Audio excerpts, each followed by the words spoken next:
مفتی طارق مسعود صاحب کی خدمت میں پہلا سوال سدرا خان صاحبہ راولپنڈی سے پوچھتی ہیں. سوال یہ ہے کہ آج کل لڑکیاں اکیلے بیرون ملک تعلیم کے لیے چلی جاتی ہیں، شرعاً اس بارے میں کیا حکم ہے؟ جبکہ اسلام میں خواتین کی تعلیم کی ظاہر بہت اہمیت بھی ہے، کیونکہ وہ آگے جا کر پوری ایک نسل انہوں نے تیار کرنی ہوتی ہے. تو سب کیا فرماتے ہیں اس حوالے سے؟ بسم اللہ الرحمن الرحیم. صحیح حدیث ہے، رسول اللہ صلی اللہ علیہ وسلم نے ارشاد فرمایا کہ کسی عورت کے لیے جو اللہ اور آخرت کے دن پر ایمان رکھتی ہو، اس کے لیے جائز نہیں ہے کہ وہ 3 دن اور 3 راتوں کا سفر کرے مگر محرم کے ساتھ. تو جو مسافت ہے یعنی لمبا سفر کرنا، وہ عورت کے لیے محرم کے بغیر جائز نہیں ہے. لیکن اس کی جو حکمت ہے وہ ہے فتنہ. یعنی ایسے نہیں ہے کہ جیسے نماز میں تو سفر میں اگر مشقت ہو یا نہ ہو تو بھی بہرحال نماز تو آپ نے قصر ہی کرنی ہے. تو یہاں جو سفر میں عورت کو بغیر محرم کے سفر کی اجازت نہیں دی گئی، اس کا مدار مشقت پہ یا یعنی سفر پہ نہیں ہے، بلکہ مدار ہے فتنے پر. چونکہ فتنہ کا اندیشہ ہوتا ہے اس لیے آپ صلی اللہ علیہ وسلم نے منع فرمایا.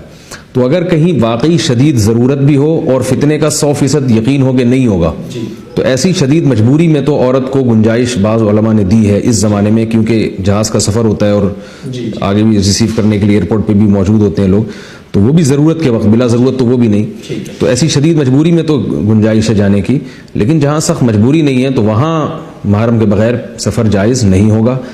یہ جو انہوں نے بات کی ہے تعلیم کی، یہاں مسئلہ سفر کا نہیں ہے. سفر کے بعد کسی اجنبی ملک میں بغیر محرم کے رہنا، تو طویل عرصے تک کسی اجنبی ملک میں جوان عورت بغیر محرم کے کسی قیمت پہ نہیں رہ سکتی، کیونکہ سفر میں اتنا فتنہ نہیں ہوتا جتنا وہاں جا کے اسٹے کرنے میں اور ایک اجنبی جگہ پہ جا کے عورت کو وہاں فتنے کا اندیشہ ہے، جو کہ بہت ساری ایسے واقعات بھی ہیں.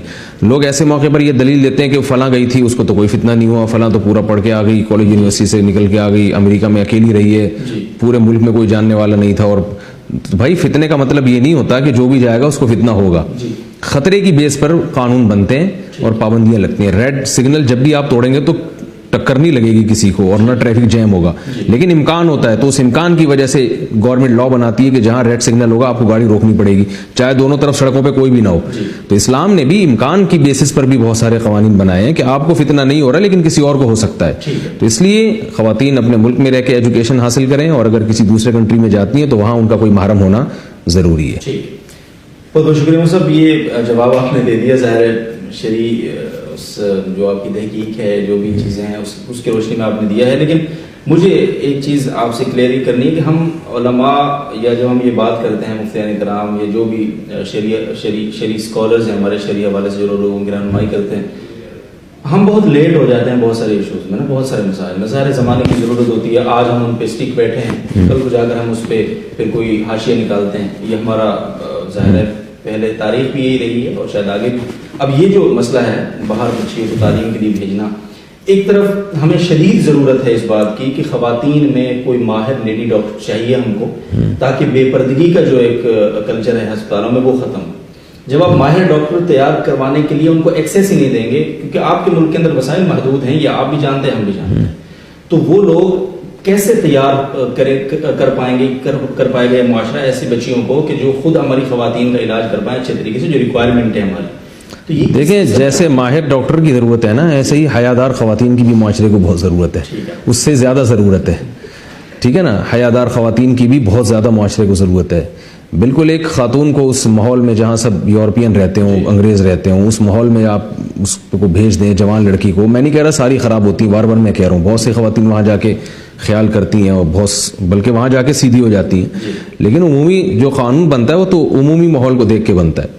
تو نائٹ ڈیوٹی میں بھی وہ مردوں کے ساتھ اکیلی ہیں اور بالکل ایک کوئی پرسان حال نہیں ہے. آپ آج بھی دیکھیں شریف خاندانوں میں کیا رواج ہے، کالج چھوڑنے کے لیے والد جاتے ہیں یا بھائی جاتے ہیں، کالج سے لے کے بھی والد آتے ہیں، حالانکہ یہاں اتنا اندیشہ نہیں ہوتا.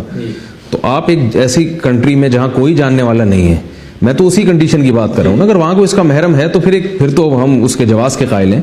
میں ایسی کنڈیشن کی بات کر رہا ہوں کہ کوئی بھی اس کی نگرانی کرنے والا نہیں ہے، کوئی بھی اس کا محرم وہاں پر نہیں ہے. تو ظاہر ہے ایسی صورت میں تو حیا پہلے ہے، ورنہ اگر صرف ترقی ہی سب کچھ ہے تو پھر گورے ہی بن جاؤ نا، تو گورے تو چاند پہ پہنچ گیا ہے آپ. ٹھیک ہے، بہت شکریہ. میرا مقصد ترقی کی بات نہیں تھی، جی ضرورت ہے، ضرورت جس کا ہم بار بار یہاں اظہار، میں نے کہا ضرورت اگر اس کی ہے تو اس کی بھی ضرورت ہے نا. ٹھیک ہے، بہت شکریہ.